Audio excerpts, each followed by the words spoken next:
విజయారెడ్డి ఇద్దరు పిల్లల బలవన్మరణం ఇవాల్టికి 6 రోజులు కావస్తుంది. పోలీసులు అనేక కోణాలలో విచారిస్తున్నారు. అయినా విజయారెడ్డి మిస్టరీ కేసులో ఏ చిన్న క్లూ కూడా దొరకడం లేదు. ఆశ్చర్యానికి గురి చేస్తుంది ఇప్పటికి. దీంతో మొబైల్ ఫోన్ ల్యాప్టాప్లో ఉన్నటువంటి కీలక సమాచారం కోసం ఇప్పుడు పోలీసులు వెయిట్ చేస్తున్నట్టుగా తెలుస్తుంది. జనవరి 31వ తేదీన మేడ్చల్ జిల్లా చర్లపల్లి గట్కేసర్ మధ్య గూడ్స్ రైల్ కింద ఇద్దరు పిల్లలతో విజయశాంతిరెడ్డి ఆత్మహత్య చేసుకున్నటువంటి ఘటన అందరికీ తెలిసిందే. కారణాలు ఇప్పటికీ మిస్టరీగానే ఉండిపోయాయి. ఆర్థిక సమస్యలు లేవు, కుటుంబంలో ఎలాంటి గొడవలు లేవు, కలతలు లేవు, అనారోగ్య సమస్యలు కూడా లేవు, అత్తమామల పోరు కూడా లేదు. దుబాయ్లో ఉద్యోగం చేసుకుంటున్న భర్త కూడా తనను బాగానే చూసుకుంటున్నాడు. ఐటీ కంపెనీలో మంచి పొజిషన్లోనే ఉంది.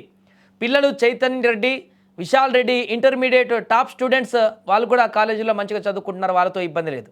మరి అన్ని మంచిగా ఉన్న విజయశాంతి రెడ్డి ఇద్దరు పిల్లలతో కలిసి ఎందుకు ఆత్మహత్య చేసుకుంది అనేది ఇప్పుడు మిస్టరీగానే మిగిలిపోయింది. అయితే ఈ కేసులో ఇప్పటికే పోలీసులు అనేక కోణంలో దర్యాప్తు చేస్తున్నారు. విజయారెడ్డికి తెలిసినటువంటి వారు, స్థానికులు, బంధువులు, విజయారెడ్డితో కలిసి పనిచేసిన వారు, ఇలా అందరినీ కూడా విచారించిన అందరూ చెప్పే సమాధానం ఒకటే: ఆమెలో ఎలాంటి ఆందోళన లేదనేది. మరి ఇంత కఠిన నిర్ణయం వెనుక ఉన్న బలమైన కారణం ఏంటి? అంతకుముందు 2 రోజుల వరకు భర్త బంధువులతో సంతోషంగా మాట్లాడిన విజయారెడ్డి రాత్రికి రాత్రే ఇంత కఠిన నిర్ణయం తీసుకోవడానికి వెనుక ఉన్నటువంటి కారణం ఏంటి? ఇదిగో ఈ ప్రశ్నలన్నిటికీ సమాధానం దొరకాలంటే ఆమె ఫోన్లు, ల్యాప్టాప్లు తెరుచుకోవాల్సిందే. అయితే పాస్వర్డ్ చాలా బలంగా ఉన్న కారణంగా ఫోన్, ల్యాప్టాప్లను పోలీసులు తెరవలేకపోయారు.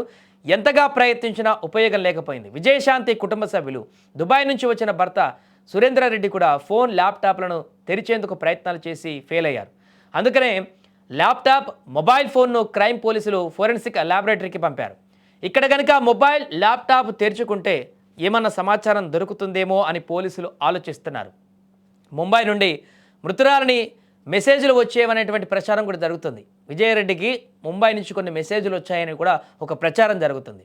ఆ మెసేజ్లు ఏంటి, ఎక్కడి నుండి వస్తున్నాయి అన్నది కీలకమైనటువంటి విషయంగా మారింది. నిజంగానే అలాంటి మెసేజ్లు వచ్చాయా, లేకుంటే ఇది కూడా ఒక పుకారైనా?